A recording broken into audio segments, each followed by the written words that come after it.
Hi hello అందరికీ నమస్తే. Welcome to మా ఇంటి గృహలక్ష్మి. చాలా రోజుల తర్వాత పూజ చేద్దామని పువ్వులను అయితే సిద్ధం చేసుకున్నానండి. డిఎస్సి నోటిఫికేషన్ వచ్చిన తర్వాత ఇంకా నేను పూజ చేయటం అసలు వదిలేశాను. అంటే మా అత్తయ్య చేసేది, తనకు వచ్చినట్టు చేసేదనమాట. ఇంకా నాలాగా అన్నీ బాగా చక్కగా అలంకరించి పూజ సామాగ్రి అంతా ప్రతిరోజు క్లీన్ చేసుకొని చేయాలంటే తనకి ఓపిక ఉండదు కాబట్టి తనకు వచ్చినట్టు తను చేసేది. ఇంక ఇవాళ పూజ గదంతా క్లీన్ చేద్దామని అన్ని పూజా సామాగ్రిని అంతా కూడా చింతపండు రసంలో నానబెట్టేశాను. ఎందుకంటే చాలా రోజులైంది, అన్నీ కూడా నల్లగా అయిపోయాయి.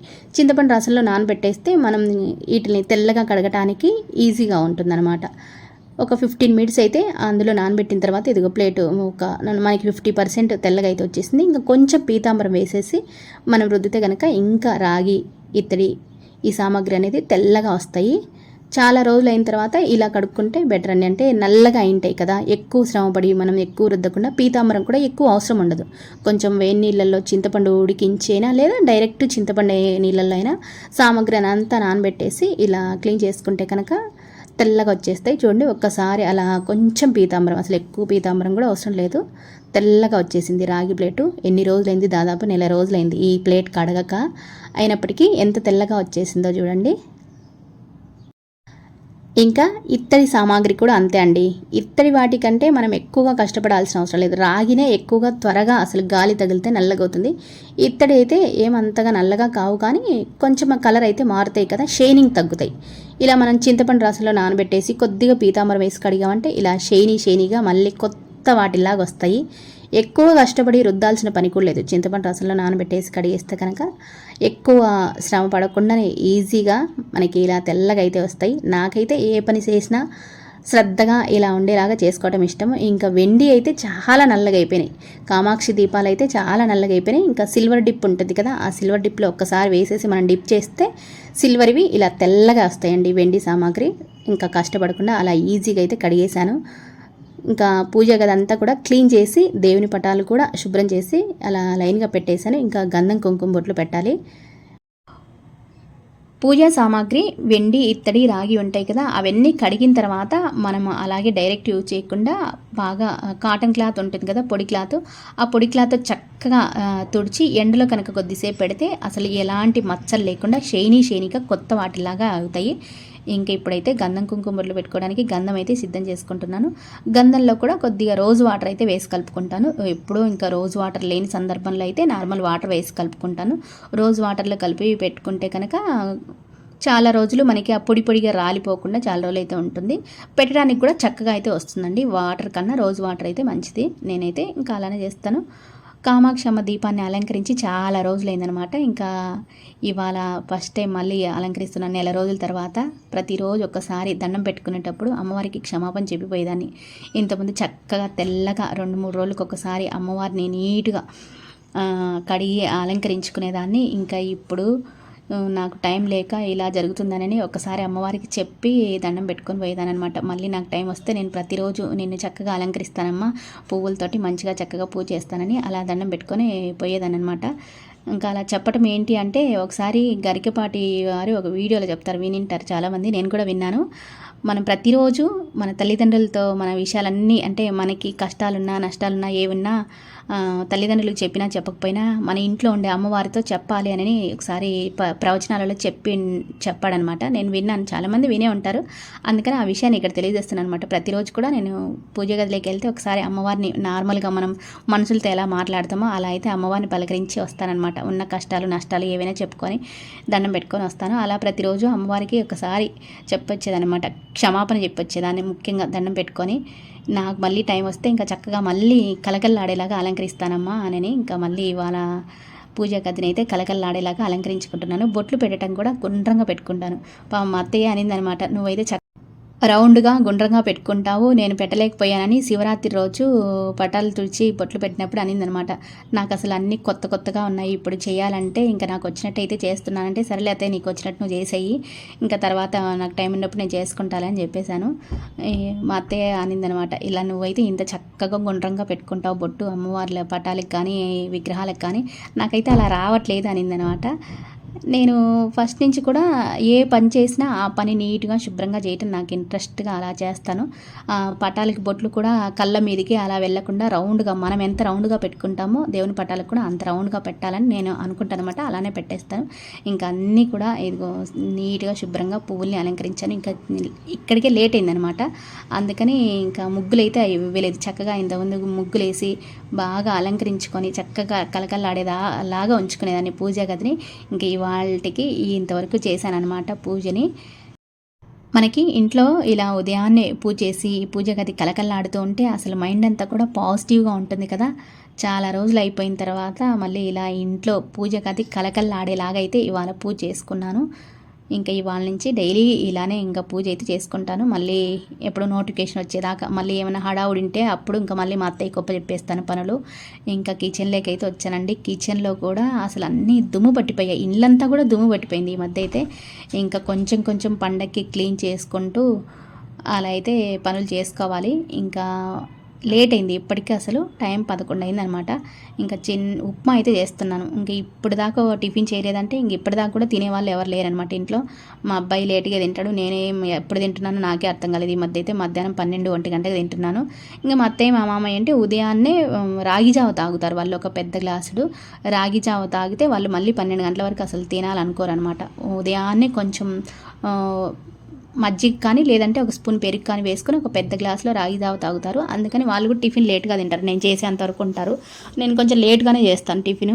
ఇంక ఇవాళ 11 అవుతుందనమాట. తొందరగా అవుతుంది కదా ఉప్మా అయితే అని ఉప్మా అయితే చేస్తున్నానండి. ఇంక ఇప్పుడు తింటే మధ్యాహ్నం తింటారు లేకపోతే లేదు. ఇంక నేనైతే మధ్యాహ్నం తింటాం ఈ మధ్య మానేశాను. మా అబ్బాయి కూడా అంతే మధ్యాహ్నం తింటాం మానేశాడు. వాడు లేట్గా తింటాడు. ఇంకా నేను లేట్గా తింటున్నాను. వాడి ప్రిపరేషన్లో వాడు 8కి ప్రిపేర్ అవుతున్నాడు కదా. వాడి ప్రిపరేషన్లో వాడు లేట్గా తింటాడు. ఇంకా మధ్యాహ్నం తిండు నైట్ తింటాడు. ఇంకా చట్నీ కూడా అయితే ఏం చేయలేదు. అసలు మామిడికాయ చట్నీ అయిపోలేదని ఇంక ఇవాళ నుంచి కొంచెం కొంచెం మామిడికాయ చట్నీ ఇలాంటి వాటిలోకి ఉపయోగించుకోండి అన్నట్టు అందరికీ కొద్ది కొద్దిగా మామిడికాయ చట్నీ వేసి ఒక ముక్క కొంచెం పప్పులు పొడి వేశాను. ఈ సంవత్సరం ఏంటో మా మామిడికాయ చట్నీ అయితే అయిపోలేదు, ఎక్కువగా వేసుకోలేదు. ప్రతి సంవత్సరం అయితే మా వారికి క్యారియర్ ఎక్కువగా కట్టించేదాన్ని పొలానికి వెళ్తుంటే. అసలు ఈ ఈ సంవత్సరం మా వారి ఇక్కడ ఉండటం చాలా తక్కువ అయిపోయింది. వేరు వేరు ఊర్లలో ఉండటం ఇంకా క్యారియర్ కట్టడం జరగలేదనమాట. అందుకని మామిడికాయ చట్నీ అయిపోలేదు. కలర్ అయితే ఫ్రిడ్జ్లో పెడతాను కాబట్టి మామిడికాయ చట్నీ కలర్ అయితే అస్సలు మారదండి. ముక్క కూడా చెదరకుండా ఉంటుంది మనం ఫ్రిడ్జ్లో పెట్టుకుంటే. మేమైతే సంవత్సరం పొడుగుతా ఫ్రిడ్జ్లోనే పెట్టుకుంటాం మామిడికాయ చట్నీ. ఇంకా ఇదైతే మెంతాకండి. ఇది ఆల్రెడీ నేను తీసి వీడియో చాలా రోజులైంది, కానీ ఇవాళ అయితే యాడ్ చేస్తుంటాను. ఇది మీరు ఆల్రెడీ కొంచెం షార్ట్ వీడియోలో చూసి ఉంటారు. మెంతాకు ఏమంటే మనం కసూరి మేతి తయారు చేసుకుంటాం కదా, దానికోసం అయితే మెంతాకు తెప్పించాను. సంవత్సరానికి ఒక 2 సార్లు, అంటే ఈ సమ్మర్లోనే. ఇప్పుడైతే ముదురాకు వస్తుంది కదా మనకి, సమ్మర్ ఎండింగ్ అప్పుడు మెంతాకు ముదురాకు వస్తుంది. ముదురాకు వచ్చినప్పుడు మనం ఒక 10 కట్టలు అలా తెప్పించుకొని కసూరి మేతి తయారు చేసుకోవడానికి అయితే ఇలా ప్రిపేర్ చేసుకుంటున్నాం. మరి మేము ఎలా తయారు చేసుకున్నాం, మీకు కూడా ఏమైనా అవసరం అవుతుందేమని ఇక్కడ వీడియోలో అయితే యాడ్ చేస్తున్నాను.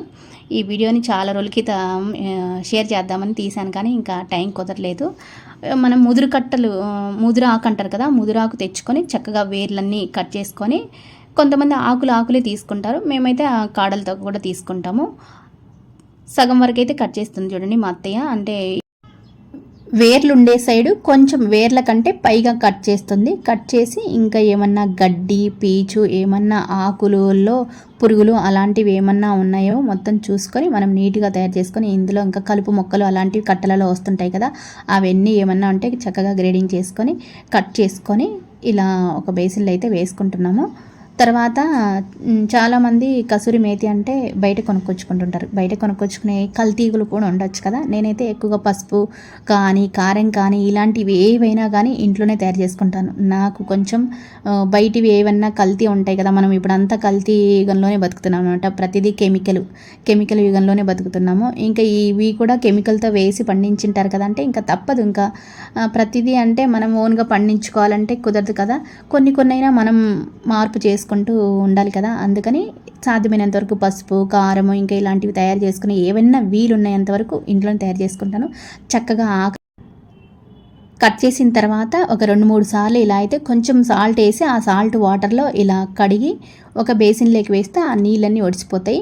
కొంచెం సాల్ట్ అంటే కల్లుప్పు ఉంటుంది కదా మన ఇంట్లో, ఆ కల్లుప్పు ఆ నీళ్ళల్లో వేసి 2-3 సార్లు కడుగుతాం. ఎక్కువగా మనకి మట్టి ఇసుక ఇదంతా ఉంటాయి కదా, ఆకుకూరలు అంటేనే ఎక్కువగా కొంచెం మట్టి ఇసుక వస్తుంది.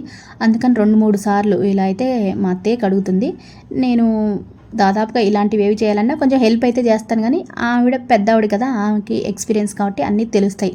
వాళ్ళు చట్నీలు కానీ ఇలాంటివి ఏమైనా చేయాలా అన్నీ మా ఇంట్లో మా అత్తయ్య చేస్తుంది, అందుకని తనే చేస్తుంది అనమాట.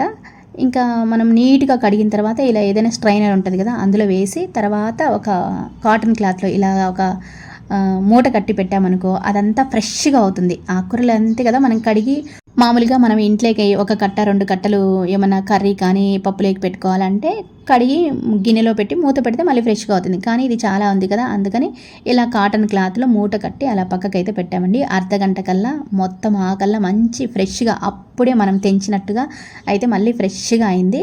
ఇంకా అంతా కూడా టేబుల్ పైన ఇలా పలుచగా పరిచాము. మనం కసూరి మేతి తయారు చేసుకోవాలంటే దీన్ని ఎండలో పెట్టకూడదు, నీడలోనే ఎండాలి ఆకు. అప్పుడే మనకి కలర్ మారకుండా మంచి టేస్ట్గా ఉంటుంది. ఎండలో ఎండకుండా నీడలోనే ఒక 4-5 రోజులకి చక్కగా ఎండిపోతుందండి. ఇలా ఇదైతే 2వ రోజు.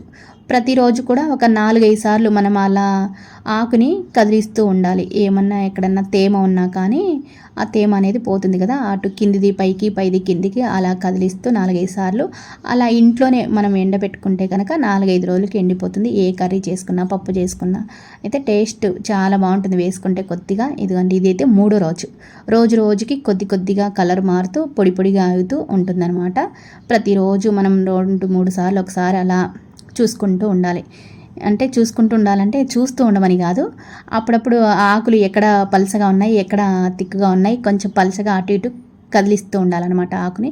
నేను కానీ మా అత్తయ్య కానీ ఇలా అయితే రోజుకి 4 సార్లు అలా అలా అటు ఇటు ఆకుని మార్పు చేస్తూ పలచగా అయ్యేలాగా చేసేవాళ్ళం అనమాట. 4-5 రోజులకి చక్కగా ఎండిపోతుంది. ఇది ఎండలో పెట్టాల్సిన అవసరం లేదండి, నీడలోనే ఎండుతుంది. నీడలోనే ఎండబెట్టుకోవాలి కసూరి మేతిని. మేమైతే ఇలానే తయారు చేసుకుంటాం. అంటే కసూరి మేతి చేసుకోవడంలో ఇంకా ప్రాసెస్ కూడా వేరు ఉన్నాయి. కొంతమంది అయితే కడగరు అసలు, ఫస్ట్ కడగకుండా మళ్ళీ ఎండిన తర్వాత అప్పుడప్పుడు యూజ్ చేసుకునేటప్పుడు అప్పుడు కడుక్కుంటారంట. ఇంకా మేమైతే అప్పుడు మళ్ళీ మనం కడిగే కన్నా నాకైతే ముందే కడిగి నీట్గా ఎండపెట్టుకుంటే బాగుంటుంది కదా అని నేనైతే ముందే కడుగుతాను. మా అత్తయ్య వాళ్ళ చెల్లెలు వాళ్ళు చెప్పారనమాట, మేము ఫస్ట్ కడగము ఎండబెట్టేసుకుంటాం, తర్వాత అప్పటికప్పుడు వేసుకోవాలంటే అప్పుడు నీళ్ళల్లో కొంచెం కడిగి వేసుకుంటామని. నాకైతే అలా నచ్చదండి. ఇదిగోండి 5వ రోజుకి ఇలా అయింది ఆకంతా. మనకి ఇది పర్ఫెక్ట్గా ఎండిందా లేదా దీన్ని ఎప్పుడు స్టోర్ చేసుకోవాలా అని తెలుసుకోవడానికి మనం 5 రోజుల తర్వాత ఇది పట్టుకొని చేత్తో నలిపితే కనుక పొడుము అయిందంటే ఇంకా పర్ఫెక్ట్గా ఎండినట్టు. ఇంకా లేదు పర్ఫెక్ట్గా పట్టుకొని ఎలా పొడుము చేస్తుంటే కావట్లేదు అంటే ఇంకా ఎండాలని అర్థం అనమాట. 5 రోజుల తర్వాత ఆకులైతే మనకి పొడుము అవుతున్నాయి కానీ కాడలు అయితే కావట్లేదు. అందుకని ఇంకా 2 రోజులు అయితే ఎండాలనుకున్నాము. అలాగే టేబుల్ మీద పెట్టేసామన్నమాట. 7 రోజుల తర్వాత అయితే పర్ఫెక్ట్గా చేత్తో నలుపుతుంటే మొత్తం ఇదిగో ఇలా పొడిగా అయింది. పొడుమంతా చేసి ఇదే కాదు ఇంకా ఉంది, నేనైతే కొంచెం పక్కకు తీసి మీకు చూపించడానికని ఇలా అయితే పక్కకు తీసాను. 7 రోజుల తర్వాత ఇలా పొడిగా చేత్తో నలిపితే ఇంకా మనం మిక్సీ పట్టాల్సిన అవసరం లేదు, దంచాల్సిన అవసరం లేదండి. చేత్తోనే నలిపితే చక్కగా ఇలా పొడి అవుతుంది. ఇదంతా కూడా ఒక డబ్బాలో పెట్టి స్టోర్ చేసుకుంటే సంవత్సరం అంతా మనం యూజ్ చేసుకోవచ్చు. బయట దొరికే కల్తీ కసూరి మేతి తెచ్చుకోకుండా ఇలా ఇంట్లోనే మనకి చేతనైనంత వరకు ఇంట్లోనే తయారు చేసుకుంటే మంచిది కదా. కెమికల్స్ ఉంటాయి రకరకాల, అసలు మనం పొడి చేసుకోవాలంటే ఇది ఖచ్చితంగా మెంతాకేనా అని డౌట్ కూడా వస్తుంది. నాలాంటి వాళ్ళకైతే అనుమానం ఉంటే ఏ ఆకు తెచ్చి ఇందులో కలిపారో ఏంటోనని. ఈ మధ్య ఒకసారి విన్నాను అనమాట, మిరియాలలో బొప్పాయి గింజలు వస్తున్నాయంట. మనం అంతా కల్తీలోనే బతుకుతున్నాం అనమాట. అలా ఉంటుంది వ్యవహారం. అందుకని నేను ఎక్కువ సాధ్యమైనంత వరకు అన్ని ఇంట్లోనే తయారు చేసుకుంటాను ఇలా. ఇంకా ఏ పులుసు కర్రీ చేసుకున్నా పప్పు చేసుకునేటప్పుడు తాలింపులో వేసుకుంటాము. కొంతమంది విడిగించేటప్పుడే వేసుకుంటారు అనమాట. నేనైతే తాలింపులో వేస్తాను. ఇలా పులుసు కర్రీలో కూడా కర్రీ ఎంత అయిన తర్వాత కొద్దిగా కసూరి మేతి వేసుకుంటే టేస్ట్ చాలా అంటే చాలా బాగుంటుంది. ఈ కసూరి మేతి మనం ఏదైనా గ్లాస్ జార్లో వేసి కానీ ఏదైనా బాక్స్లో వేసి కానీ ఫ్రిడ్జ్లో స్టోర్ చేసుకుంటే కనుక సంవత్సరం అంతా కలర్ అయితే చేంజ్ కాకుండా ఉంటుంది. బయట పెట్టేసామంటే కొంచెం కలర్ చేంజ్ అవుతుంది కానీ టేస్ట్ అయితే ఏం చేంజ్ కాదండి. నేను కూడా ఫ్రిడ్జ్లో అయితే పెట్టను, ఇది బయటనే ఉంచేస్తాను. ఒక సీసాలో వేసి పెట్టేస్తాను. 2 సార్లు తయారు చేసుకుంటాము. ఆ 2 సార్లు తయారు చేసుకున్నది కూడా విడివిడిగా సపరేట్గా ఒక గ్లాస్ జార్లో వేసి ఉంచుతాము. అందుబాటులో మనం తాలింపు గింజలు పెట్టుకుంటాం కదా, అక్కడ పక్కన ఒక చిన్న సీసాలో వేసి పెట్టుకుంటాను. తాలింపు వేసేటప్పుడు ఇది కూడా కొద్దిగా వేస్తాను. హెల్త్కి మంచిది, టేస్ట్ కూడా ఉంటుంది కదా. పప్పులో అయితే కరివేపాకు వేస్తాం కదా, అప్పుడు వేసుకుంటే చాలా అంటే చాలా టేస్ట్గా ఉంటుంది పప్పు.